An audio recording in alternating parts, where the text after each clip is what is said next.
বলছি যারা আজকে আমরা এগুলো শিখছিলাম, এটা আমাদের প্রাচীন ভারতবর্ষের দুরারোগ্য রোগ এবং সুস্থ দেহ সুস্থ মনের যিনি প্রাণ ও প্রতিষ্ঠাতা ঋষি পতঞ্জলি, যিনি যোগশাস্ত্রের রচয়িতা। ঘেরণ্ড সংহিতা বলে একটি সংহিতা আছে, যেখানে ভগবান শিবের কাছে পার্বতী গিয়েছিলেন যে দৈনন্দিন জীবনে মানুষ দুই প্রকার, যোগী এবং ভোগী। তাহলে যারা যোগী মানুষ তারা তো যোগ আসন করে সুস্থ থাকবে, কিন্তু সাধারণ অর্থে যারা সংসার ধর্ম পড়াশোনা বা অন্যান্য কাজ করে কিভাবে সুস্থ থাকবে। তিনি ৮০,০০০ আসন প্রাণায়ামের কথা বলেছিলেন, কিন্তু ৮০,০০০ তো আমাদের আর সম্ভব নয়। সেই ঘেরণ্ড সংহিতা থেকে ঋষি পতঞ্জলি ষট কর্ম এবং অষ্টাঙ্গ যোগের কথা বলেছেন। প্রত্যেক দিন যদি আমরা ৬টা কর্ম করি এবং ৮টা যোগ দর্শন করি, তাহলে আমরা সুস্থ থাকা সম্ভব। সেই অষ্টাঙ্গ যোগের প্রথম ধাপ যোগাসন। আসন আমরা করলাম স্থিরাম সুখানাম আসনম, নির্দিষ্ট ভঙ্গিমায় বসে বা স্থির ভঙ্গিমায় বসে কোনো কিছু অভ্যেস করাকে আসন বলে।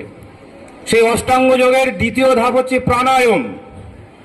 তস্মেইন সতি শ্বাস প্রশ্বাস গতি নিরোধ, অর্থাৎ স্বাভাবিকভাবে শ্বাস প্রশ্বাসের গতি বিচ্ছেদ করাকেই প্রাণায়াম বলে। এবার এই প্রাণায়াম শিখতে গেলে আমাদের 3টে ধাপকে জানতে হবে।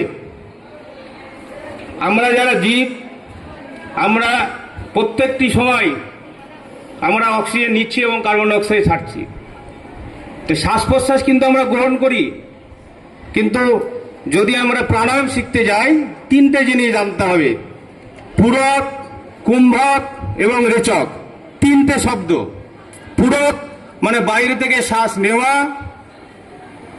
কুম্ভক শ্বাস ভিতরে ধরে রাখা, আর রেচক শ্বাস ছেড়ে দেওয়া।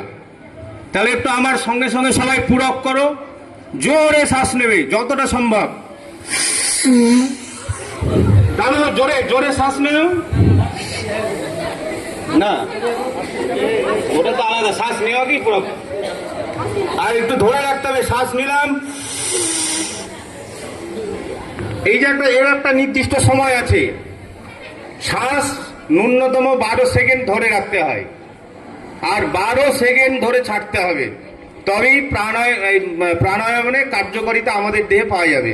তাহলে 12 সেকেন্ড যদি শ্বাস নিয়ে আস্তে আস্তে নাও,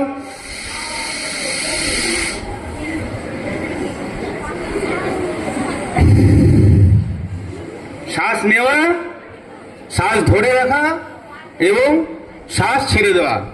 পূরক, কুম্ভক, রেচক। স্যার যখন করাবেন, যখন আমরা প্রাণায়াম করার সময় বলবো যে শ্বাস নাও, এটা তো বলা যায় না পূরক করো, তখন তোমাকে শ্বাস নিতে হবে। কুম্ভক অবস্থায় থাকো, শ্বাসকে ধরে রাখতে হবে। এবার রেচক করো, অর্থাৎ শ্বাসকে ছেড়ে দিতে হবে।